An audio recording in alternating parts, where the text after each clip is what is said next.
Dysglobulinémie, ce terme regroupe l'ensemble des anomalies de production des immunoglobulines. C'est un vaste chapitre de l'hématologie.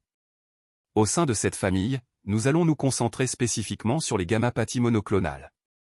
Ces affections, où une seule lignée de plasmocytes produit une immunoglobuline unique et homogène, sont d'une importance clinique capitale. Nous allons décrypter leurs mécanismes, leurs diagnostics et leurs implications, car elles sont le point de départ de nombreuses pathologies. Dysglobulinémie, c'est la présence d'une immunoglobuline monoclonale en excès, détectée dans le sérum et ou les urines. Elle est aussi appelée gammapathie monoclonale. L'important est de comprendre que cette condition peut être de deux natures, soit elle est bénigne, soit elle s'avère maligne. L'évaluation est donc absolument cruciale pour déterminer le pronostic et la stratégie à adopter. Gammapathie monoclonale bénigne.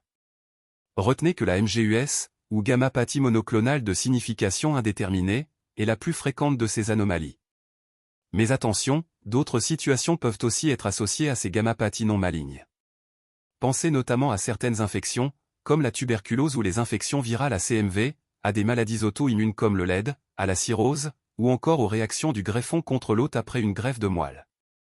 C'est un large éventail de causes à considérer dans votre diagnostic. Gammapathie monoclonale maligne.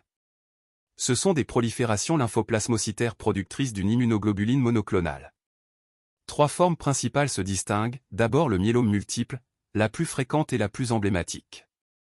Ensuite, la maladie de Waldenström, une entité distincte souvent associée à une macroglobulinémie. Enfin, les maladies des chaînes lourdes, plus rares mais essentielles à connaître. Nous allons explorer en détail chacune de ces pathologies importantes. L'immunité, mes chers étudiants, se divise en deux grandes branches. D'abord, l'immunité cellulaire, principalement assurée par les lymphocytes T. Ensuite, l'immunité humorale, où les lymphocytes B se transforment en plasmocytes. Ces derniers sont de véritables usines à produire des anticorps, que l'on appelle immunoglobulines, pour neutraliser les menaces circulantes. Retenez bien cette distinction fondamentale.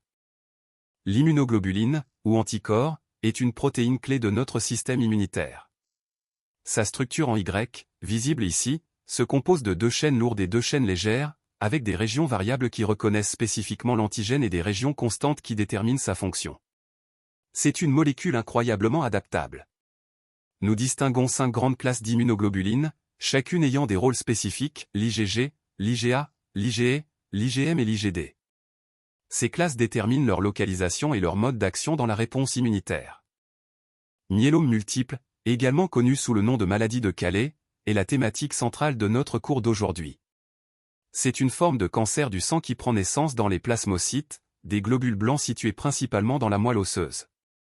Ces plasmocytes anormaux prolifèrent et produisent une protéine monoclonale, causant de nombreux problèmes dans l'organisme. Nous allons plonger dans cette pathologie complexe, en abordant sa physiopathologie, son diagnostic et les avancées majeures dans sa prise en charge pour une compréhension approfondie. Plan, aujourd'hui, nous allons explorer en profondeur cette pathologie. Nous débuterons par sa définition et sa physiopathologie, puis nous détaillerons l'étude clinique et les examens complémentaires cruciaux. Nous aborderons ensuite le diagnostic, positif et différentiel, avant d'analyser les différentes formes cliniques, l'évolution, et les facteurs de mauvais pronostic. Pour finir, nous verrons ensemble les stratégies de traitement. Un aperçu complet pour maîtriser ce sujet essentiel. Myélome multiple, c'est une hémopathie maligne essentielle à connaître. Cette maladie se caractérise par une prolifération anormale et excessive de plasmocytes, nos cellules immunitaires, directement dans la moelle osseuse. Ces plasmocytes ont la particularité de pouvoir sécréter une immunoglobuline monoclonale. N'oubliez pas que c'est une maladie rare qui touche préférentiellement les sujets âgés. Ces éléments constituent la base de notre compréhension. Physiopathologie de la prolifération plasmocytaire, un phénomène ancré dans la moelle osseuse. Elle se caractérise par une cinétique de croissance lente et des plasmocytes souvent dysmorphiques. Sa stimulation est crucialement médiatisée par l'INLC. L'image de droite illustre parfaitement ces cellules pathologiques, révélant leur morphologie altérée typique de cette condition. Physiopathologie suite. Retenons les conséquences essentielles. Cette pathologie se caractérise par la synthèse d'immunoglobulines, complète ou incomplète, inhibant l'immunité humorale et provoquant une insuffisance médulaire. Mais un point clé est aussi l'augmentation majeure de la résorption osseuse. L'activation des ostéoclastes par les OAF entraîne une fragilisation osseuse critique et une hypercalcémie. Comprendre ces mécanismes est fondamental. Une immunoglobuline monoclonale est soit une IG complète avec ses 2 chaînes lourdes et 2 chaînes légères, soit uniquement une chaîne légère kappa ou lambda. Cette électrophorèse, celle de Madame THOMAR, illustre une gammapathie monoclonale. On y observe un pic étroit et intense dans la région gamma, traduisant la production excessive d'une seule classe d'immunoglobulines. Le tableau confirme cette hypergammaglobulinémie marquée avec un taux de 33,6 GEL, bien au-delà des valeurs normales. C'est la signature classique. Conséquences, mes amis, sont multiples et souvent redoutables. On observe d'abord une hyperprotidémie avec versus accélérée et protéinurie. Le sang peut présenter un phénomène de rouleau, évoluant vers un syndrome d'hyperviscosité sanguine. Au niveau rénal, la néphrotoxicité des chaînes légères polymérisées sur les tubules distaux est cruciale, tout comme les glomérulopathies par dépôt amyloïde. Enfin, n'oubliez pas l'activité auto-anticorps, tels les anticoagulants circulants. Un tableau clinique à maîtriser. Études cliniques. Les circonstances de découverte sont multiples. Pensez aux douleurs osseuses et fractures spontanées, ou à l'altération de l'état général avec perte de poids et infections récurrentes. Les syndromes anémiques, d'hyperviscosité et les complications neurologiques sont aussi des présentations clés. Très souvent, la découverte est fortuite, suite à une augmentation de la versus ou une protéinurie. L'important est d'identifier ces signaux. Examen clinique. On va chercher quoi? Essentiellement, des douleurs osseuses ou radiculaires. C'est le signal d'alerte. Mais attention, on ne doit pas avoir de syndrome tumoral étendu, pas d'hépatosplénomégalie, pas d'adénopathie significative. Et retenez bien ceci, les tumeurs superficielles des os sont rarement en cause ici. Ces critères sont fondamentaux pour bien orienter votre réflexion diagnostique. Examens complémentaires, mes chers étudiants, sont essentiels. Au bilan hématologique, l'hémogramme révélera une anémie souvent modérée, avec des globules blancs et plaquettes normaux ou diminués. Le frottis sanguin montrera typiquement des hématies en rouleau. Mais le point crucial, c'est le myélogramme. Il confirmera une prolifération plasmocytaire clonale, systématiquement supérieure ou égale à 10%. C'est la signature de notre diagnostic. Concentrez-vous sur ce seuil. Bilan protidique. Devant une suspicion, on recherche d'abord une versus accélérée, fréquemment supérieure à 100 même 1 H, souvent associée à une hyperprotidémie. L'électrophorèse des protéines sériques est essentielle ici, montrant un pic monoclonal étroit et élevé, localisé majoritairement dans la zone des gamma-globulines, plus rarement des bêta-globulines. Ce pic sera confirmé et typé par l'immunofixation des protides, révélant généralement un IgG ou un IgA, plus rarement un IgD ou un IgE. C'est une signature diagnostique clé. L'électrophorèse des protéines sériques est un examen clé. À gauche, un profil normal avec les différentes fractions protéiques. À droite, voyez cette bande très dense dans la région gamma. C'est la signature d'une gammapathie monoclonale, typique du myélome multiple. Un clone de plasmocyte produit massivement une seule immunoglobuline. Ce profil est retrouvé dans 80% des myélomes, principalement les IgG ou IgA, ce qui en fait un outil diagnostique essentiel. Bilan protidique urinaire, 2 étapes clés pour une évaluation complète. D'abord, la protéinurie des 24 heures, indispensable pour quantifier la fuite. Surtout, la recherche ciblée de la protéinurie de Banks-Jones, essentielle pour le diagnostic de certaines gammapathies. Ensuite, l'électrophorèse des protéines urinaires nous permet de caractériser précisément cette protéinurie. S'agit-il majoritairement d'une albuminurie, suggérant une origine glomérulaire, ou bien de chaînes légères identiques à celles du sérum, indiquant alors d'autres pathologies? Ces outils sont fondamentaux pour un diagnostic précis. Regardez cette électrophorèse urinaire. Le pic majeur dans la zone gamma, représentant 83,8% des protéines, et la bande nette en immunofixation confirme la présence d'un composant monoclonal urinaire. Typiquement une protéine de Banks-Jones, cette découverte est cruciale. Elle indique une prolifération plasmocytaire, comme dans le myélome multiple, et impose des examens complémentaires urgents pour une prise en charge rapide. Bilan radiologique. Pour une évaluation complète et systématique du squelette, la radiographie est essentielle. Elle nous permet d'identifier des lésions souvent de type lytique, des géodes, ainsi qu'une déminéralisation osseuse diffuse. Nous sommes aussi très attentifs aux fractures ou aux tassements vertébraux. N'oublions jamais le diagnostic différentiel et la recherche d'une éventuelle tumeur osseuse, un élément déterminant pour la suite. Radiographie du crâne. Regardez bien ces deux clichés. On observe de multiples lésions lithiques, bien délimitées, réparties sur la voûte crânienne, avec cet aspect typique en emporte-pièce. C'est une image très évocatrice d'un myélome multiple, une hémopathie maligne. Cependant, des métastases osseuses, notamment celles de certains cancers comme le sein ou le poumon, pourraient donner un aspect similaire. C'est un signe clinique essentiel à reconnaître rapidement. Regardez attentivement ces lésions ostéolithiques au niveau du fémur. Elles sont multiples, de forme et de taille très similaires, et leur aspect en emporte-pièce est frappant. Surtout, observez l'érosion endostée de la corticale par l'une d'elles, signe d'une agressivité locale. C'est une présentation typique et cruciale pour le diagnostic de certaines pathologies osseuses, notamment le myélome multiple.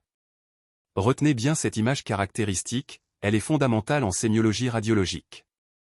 Observons cette radiographie de l'humérus. Nous distinguons clairement de multiples lésions ostéolithiques, ces zones plus sombres et destructrices, dispersées le long de la diaphyse et vers l'épiphyse proximale. Un tel aspect est hautement suspect de métastase osseuse d'un cancer primaire ailleurs dans le corps, ou, moins fréquemment, d'un myélome multiple.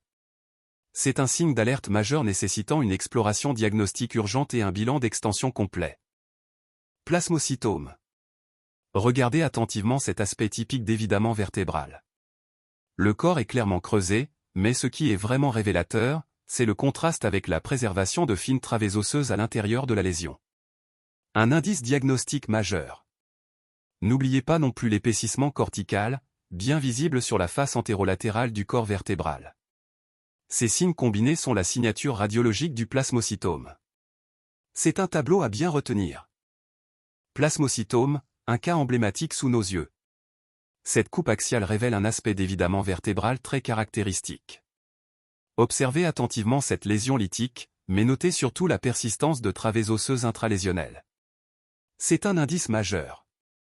Et regardez cet épaississement cortical, particulièrement sur la face antérolatérale du corps vertébral. Ces signes combinés sont absolument typiques du plasmocytome. Un diagnostic clair et net. Mémorisez bien ces détails. Regardons ensemble cette IRM rachidienne. Ce cliché sagittal met en évidence un tassement vertébral de L2, parfaitement délimité par la flèche rouge. Pour ce patient né en 1926, une telle fracture par compression est une constatation classique, souvent d'origine ostéoporotique. C'est un élément diagnostique majeur à identifier car il peut entraîner des douleurs importantes et une altération de la qualité de vie. Regardez cette radiographie de l'humérus. Elle révèle une multitude de lésions lithiques, ces zones sombres qui traduisent une destruction osseuse diffuse. De plus, on observe clairement une fracture pathologique au milieu de l'os, survenant sur un os déjà fragilisé par ces lésions. C'est une image typique, souvent associée à des pathologies graves comme le myélome multiple ou des métastases osseuses. Cela illustre bien l'atteinte structurelle majeure de l'os dans ces conditions. Regardez cette IRM médulaire sagittale. Elle nous révèle une volumineuse masse hyperintense, parfaitement délimitée, localisée en intradural extramédulaire, au niveau du rachis thoracique supérieur. Cette lésion exerce une compression significative sur la moelle épinière. Face à un tel tableau, nos principales hypothèses diagnostiques incluent un schwannome ou un méningiome. Ces tumeurs sont les plus courantes dans cette topographie et exigent une évaluation rapide pour une prise en charge chirurgicale. Autre point clé à considérer. Le bilan rénal doit inclure la créatinine sanguine, souvent élevée. N'oubliez pas le bilan phosphocalcique et l'hypercalcémie, un signe majeur à surveiller attentivement. Enfin, la bêta-2 microglobuline et la LDH ont un intérêt pronostic capital pour évaluer l'évolution de la maladie. Pour le diagnostic positif du myélome symptomatique, retenez deux éléments clés. D'abord, une plasmocytose médulaire supérieure ou égale à 10%. Ensuite, la présence indispensable d'au moins un critère CRAB. Le C pour hypercalcémie, le R pour insuffisance rénale, le A pour anémie et le B pour lésions osseuses. C'est simple et essentiel pour poser le diagnostic rapidement et efficacement. Diagnostic différentiel. Nous abordons ici la gammopathie monoclonale de signification indéterminée, ou MGUS. C'est une condition importante caractérisée par la présence d'une protéine monoclonale sans signe de maladie active. Pour la définir, nous avons deux critères clés, une plasmocytose médulaire inférieure à 10% et surtout, l'absence totale des critères CRAB. Retenez bien que l'absence de ces critères calcium, rein, anémie, os est ce qui distingue la MGUS d'un myélome multiple. Maladie de Waldenstrom, c'est une hémopathie maligne caractérisée par une prolifération lymphoplasmocytaire typique. Le marqueur essentiel est un pic monoclonal d'IgM, souvent accompagné d'un syndrome tumoral et de manifestations d'hyperviscosité.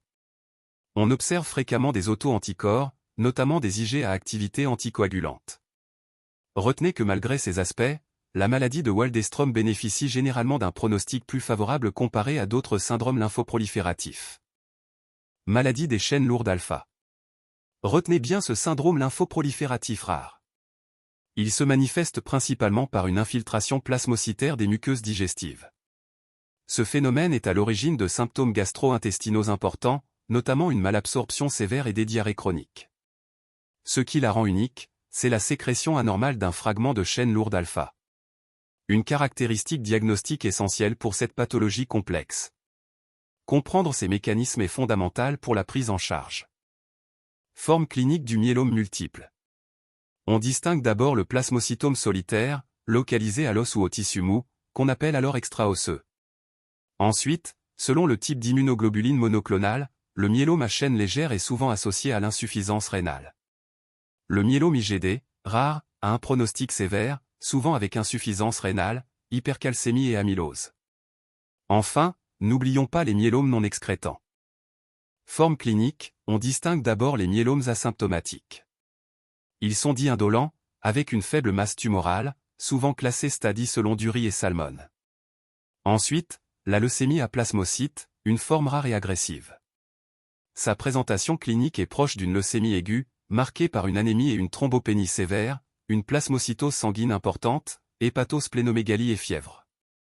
Malheureusement, malgré les traitements actuels, le pronostic reste dramatique. L'évolution de la maladie est marquée par des complications multiples. Sur le plan osseux, attention aux fractures et à l'hypercalcémie, une véritable urgence. Au niveau rénal, l'insuffisance est fréquente, souvent liée à l'hypercalcémie ou à l'amylose. N'oublions pas les complications neurologiques comme les compressions, ni les infections, notamment pulmonaires et urinaires. Enfin, gardez en tête l'amylose et le syndrome d'hyperviscosité. C'est un tableau clinique riche et varié. Principaux facteurs de mauvais pronostic. Retenez un âge supérieur à 65 ans, l'insuffisance rénale et une bêta-2 microglobuline élevée. Sont aussi critiques les myélomes à chaîne légère, IgA ou IgD, et les anomalies chromosomiques telles que la délétion 17p, T4,14, T14,16 et gain 1Q. Enfin, une CRP élevée, une albumine basse et la chimiorésistance sont des marqueurs cruciaux du pronostic. Classification de Salmon et Dury, essentielle pour évaluer la masse tumorale du myélome. Le stade correspond à une faible masse, avec hémoglobine et calcémie normale, peu ou pas de lésions osseuses et des taux d'immunoglobuline monoclonale bas. Le stade 3, forte masse, présente anémie, hypercalcémie, lésions multiples et Ig monoclonales élevées. Le stade 2 est l'intermédiaire. Enfin, une sous-classification A ou B précise l'état de la fonction rénale. Voici la nouvelle classification pronostique internationale pour le myélome, l'ISS. Elle distingue 3 stades. Le stade y associe une demi-microglobuline basse et une albumine élevée, avec la meilleure survie, 62 mois. Le stade 3 est défini par une demi-microglobuline très élevée, impliquant la survie la plus courte, 29 mois. Le stade 2 regroupe les patients entre ces deux extrêmes. C'est un système simple et puissant pour évaluer le pronostic de nos patients. Traitement. Notre approche est structurée en 2 piliers fondamentaux, le traitement symptomatique et le traitement spécifique. Le volet symptomatique est essentiel pour améliorer le confort et la qualité de vie du patient. Il inclut la gestion de la douleur avec des antalgiques, les transfusions pour l'anémie, et la correction de complications comme l'hypercalcémie via hydratation et biphosphonate. En cas de compression médulaire, nous optons pour la chirurgie ou la radiothérapie, et l'épuration extrarénale si une insuffisance rénale aiguë survient. Le traitement spécifique, lui, est fondamentalement la chimiothérapie, le cœur de notre stratégie pour cibler et combattre la maladie elle-même. Ce schéma illustre l'évolution classique du myélome multiple. Après une phase asymptomatique, le myélome symptomatique exige des traitements. La concentration de paraprotéines, notre marqueur, chute avec chaque ligne thérapeutique, mais invariablement une rechute survient. Observez que les rémissions deviennent moins profondes et durables. Chaque traitement successif rencontre une résistance accrue, menant à une évolutivité terminale où la maladie progresse irrémédiablement. C'est un défi thérapeutique majeur à comprendre. Merci beaucoup pour votre attention tout au long de cette session. J'espère sincèrement que ces perspectives ont enrichi votre compréhension du sujet. Ce fut un réel plaisir de partager ces informations avec vous, et je suis maintenant entièrement disponible pour vos questions. N'hésitez pas, c'est le moment d'approfondir ensemble.